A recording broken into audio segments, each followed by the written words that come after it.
Hey guys, Zach Lydon with Lydon Solar here. I want to go over roof mount versus ground mount systems today, so that anyone interested in getting into solar or getting solar installed on their house, they know, what considerations you need. So really, what you need to think about for ground mount versus roof mount systems are space requirements. If you're putting it on the ground, generally a 12 kW system is going to be about 43 feet long by 12 feet wide, and they're about 30 inches off the ground, and they'll get to about 9 feet tall in the back. So you really want to consider, do you have space for that? I would say my preference would be for a ground mount. You don't have anything on your roof. It's off by itself, easy to maintain. You can see it, inspect it very well, and they look pretty good too. The other thing is installation costs. Generally, the installation costs of a ground mount are a little bit higher just because you have the equipment mobilization. You probably have more guys working on the project at the same time. And then, you got trenching considerations and, getting over to your meter and everything. Whereas from the roof, it's all kind of connected down to the panel and or the meter. So generally it's a little bit higher for me, it's a little bit higher to do the ground mount installation than the roof mount installation. You might find for some other larger companies that it costs a lot more to go with the ground mount option versus a roof mount option. There's a lot of companies that prefer to only do the roof mounts because they're generally pretty easy.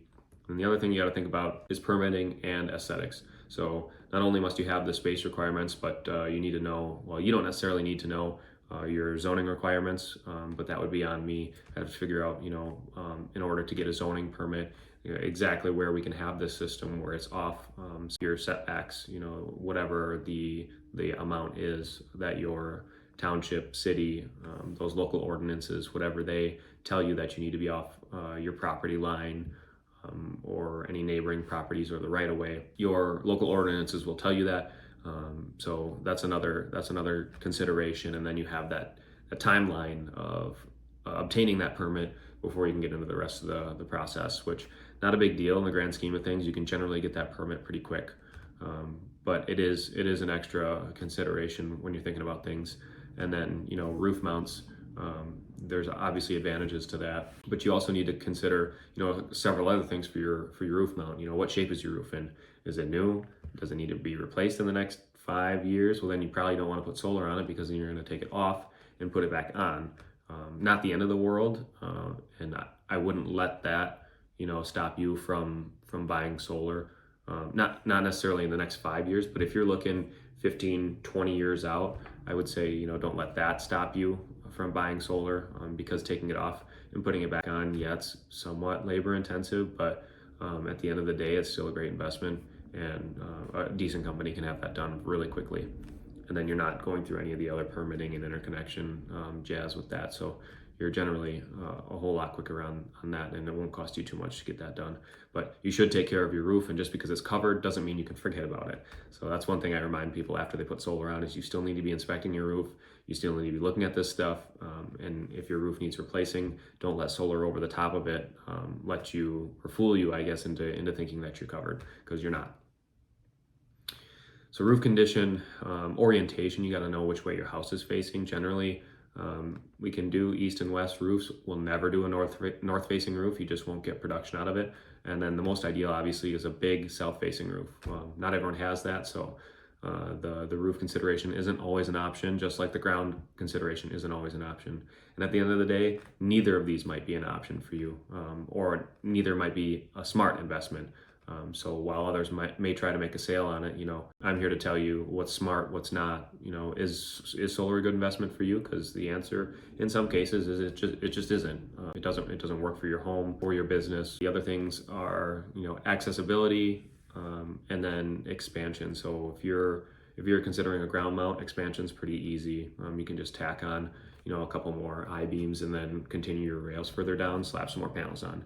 Expansion on a roof, you might be maxed out once you get all your panels up there, which is at the end of the world. No, your system should be designed so that it is in line with what you're using. But as life goes on, we all whether you get a hot tub or there's some things that you can't foresee.